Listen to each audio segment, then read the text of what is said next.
Hey everyone, this is Neil with Wasted Paper here, bringing you another fountain pen review.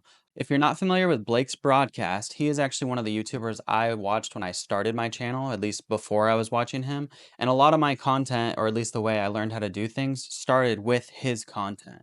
He's a YouTuber I highly recommend, and he actually sent me this stuff to do a review on.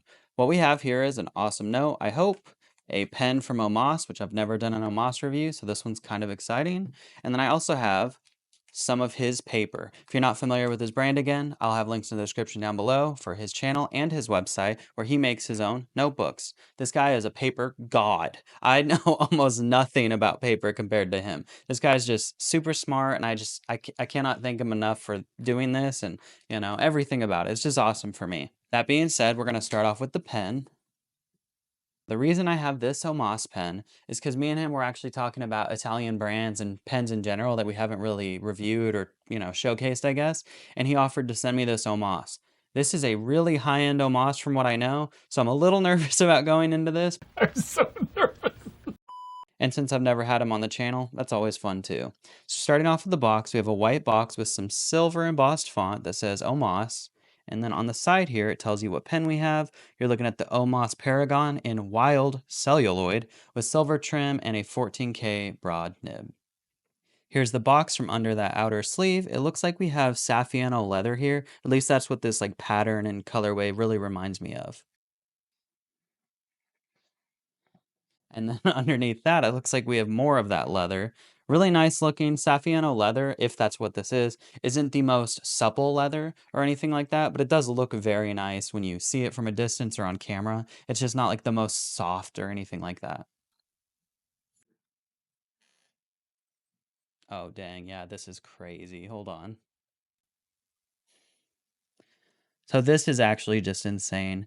I love this colorway. I've actually seen a video and I didn't even know that's what this wild celluloid was. I love the facets on here too, the way they reflect light. That just looks so nice. Going straight into this, obviously, it comes with this hang tag right here, which it says 1925, which my guess is that's when Omas started. Good guess. Your top finial up here says Omas Paragon because that's the model we're looking at. And then your clip is that Italian roller wheel clip. It's actually really easy to actuate too, so that's nice. I've used obviously many of these with Leonardo. I will get a comparison later. This almost looks just a little bit longer, but I could be wrong.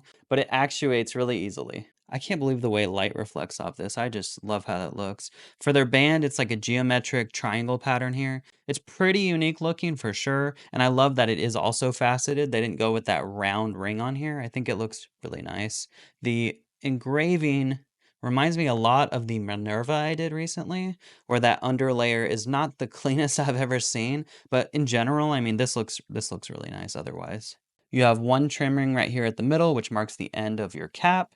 Continuing down, you have another trim ring right here because I'm guessing, yeah, this is a piston filler pen. The pen uncaps in one full rotation, which I love. That's always a craftsmanship sign for Italian pens. On the inside, it doesn't look like there's any sort of plastic liner that I can see. It's a little hard to tell in there, but I can see that bolt again that holds the top finial on to the cap. The decal on this nib is unique to Omas. It kind of forms an arrow. If this was like the back to the point, I don't know if that's intentional, but I instantly noticed that arrow look. And then it's stamped with Omas 585, which again, your material, and then 14K for the gold. And then on the back here, it's also paired with an ebonite feed. And I definitely need to call out this ring right here. So the step down is pretty drastic. It's not really sharp or anything. It could catch, but you're obviously not going to get any sort of damage, but it could catch. But I love this ring underneath the cap. It's that same decal before, and you can actually see that underlayer print I was talking about pretty clear here. That being said, I love accents like this that are kind of hidden from the main pen until you open it, because uncapped, that looks really nice. The threads after that, pretty simple, pretty smooth, no issue there. The grip section is plenty big enough that I would say no one's going to have any issues holding this pen. I think it's big like that because this looks to be a number 8 nib. I'm not 100% sure. I'll verify that with another pen later for the comparison. For anyone not familiar with celluloid pens, this is only the second one I've ever gotten to use, but they have such a unique smell to them. I know a common comparison for the smell is like Vicks Vapor Rub if you're familiar with it, but it smells so good. It's just intoxicating. The ink I'm going to be using for this pen is another one from Blake's Playbook. He did a video not long ago reviewing his top 5, I think it was 5, green inks, and this was one of the first ones he did. So I'm going to check it out. I just got this in the same time I got this, so we're actually going to check it out together. This ink is called Waterman Harmonious Green. And for the paper sample, we're going to be using some of Blake's notebooks. Looks like he gave me 2 of them here. I confirmed on his channel, he does have videos for both of these, so you can get more info than I possibly could know or I'm going to give you here. But the one on the left is called Dandy Laid Paper, and then the one on the right here is called B7 Tranex Paper. For this video, I'm going to be going with the B7 Tranex paper, but expect to see both of these on the channel going forward. This looks just really nice. I like the aesthetic, very clean, minimal. On the back here, it says the Paper Mine, which again, that's his website, and then the notebooks are made in Japan.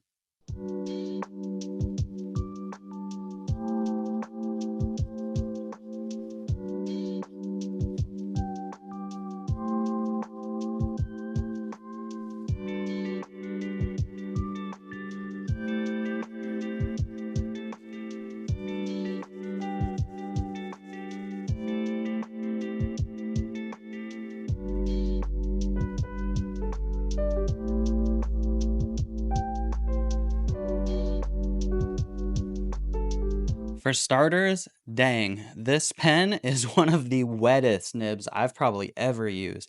It was just laying down ink with no pressure at all. I mean, just look at this.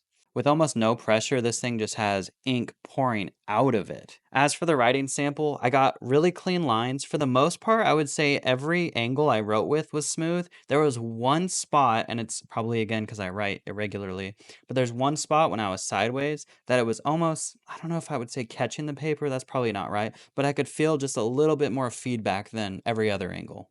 As for flex, there's not really any here to showcase. There's just a lot of ink laying down, and I got some really good shading. You can actually see it pretty well right here. And then I also wrote bigger right here just so I wasn't confined with this broad. And I mean, this thing puts down ink and it's pretty good. I actually really enjoyed this experience.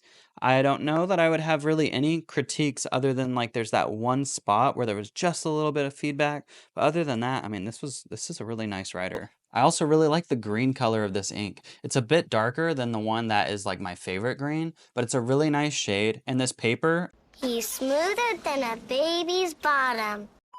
Overall, everything here was a really good experience. Oh, and for those wondering, there's literally no bleed through at all. There's ghosting for sure, but even that's pretty light. No bleed through for how much ink I was laying down. I'm pretty shocked. This is really good paper. And for my size comparison, we have my Lamy Safari and my Pilot Custom 823. Also, I said I would show this off. Here's the clip on the Leonardo next to the Omas. I actually thought the Omas was a bit longer, but they're near identical. I wouldn't say that one is longer than the other at all here. Very, very close to identical. The only thing that's different on these two is right here at the end. You can barely tell with the light reflecting, but there is some like facet angles right here, whereas the Leonardo doesn't have that. Other than that though, these are extremely close and nearly identical. When these are side by side, the Omas falls right in between these two pens. It's just barely bigger than the Safari and just barely under the Custom 823. Once these are uncapped, the Omas is now the biggest one here, but it's by such a small margin, you're barely going to notice that. As for posted, I looked up a video to know if these pens post. They do. I don't feel comfortable posting his pen. I just don't want to mess it up. This is celluloid. It's really expensive. But roughly, the cap will be around here. It's not a pen you really need to post, but you can see it would be the biggest one here. It's really nice like this naturally. Its size unposted really doesn't make me feel like I need to post this to write with it. So I probably wouldn't do it. And in celluloid, I'm definitely not doing it. But it would be the biggest one here posted.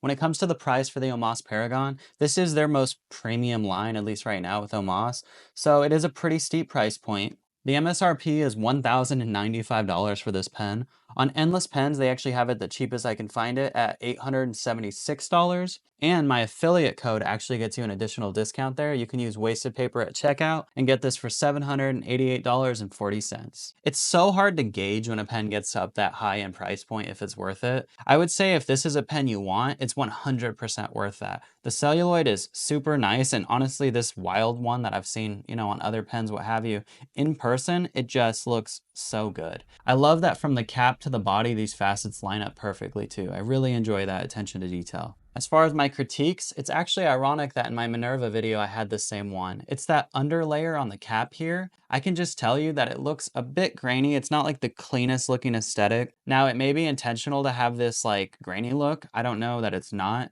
But I will say I just don't think it looks the greatest, and if it is intentional, it's just not something I'm a big fan of. Another thing that I'm a bit confused by or shocked by is everywhere on this pen, it's faceted, every part of it. But I don't know that I understand why they would do like a round ring right here. It does taper down, but it's rounded, whereas everything else on this pen is faceted. So I'm not totally sure why they did that. Maybe it's just easier, or, you know, there's many things I don't know. But I'm a bit confused why everything would be faceted but this. Would I like this faceted? Probably. Would it catch on more things? Maybe. I don't really know. But if I had a critique, maybe it's that. Otherwise, though, this pen is really nice. I don't have much else to say about it. I think it looks good, smells great, that I can't always say about every pen. Looking at you, noodlers. Whoa, what did I do? But overall, a big shout out to Blake's broadcast again. If you guys are already familiar with his channel, I'd love to know that. That's awesome for me. You know, I get to talk to these people that, I don't know if you want to call them famous, maybe pseudo famous. To me, it's like, that's so cool. And I got to check out this paper and also this ink. I'm pretty happy with everything I featured here today. Hopefully you found this video entertaining and maybe it wasn't just me, you know, kind of talking about a YouTuber that I really like. Either way, thank you for watching. If you like this kind of content, please hit that subscribe button. It really helps the channel. And be sure to like and comment down below. Thank you. Just a little bit longer, but I could be wrong. But it accentuates. The ink I'm going to be using for this pen is another one from Blake's playlist. Not playlist, playbook. Okay.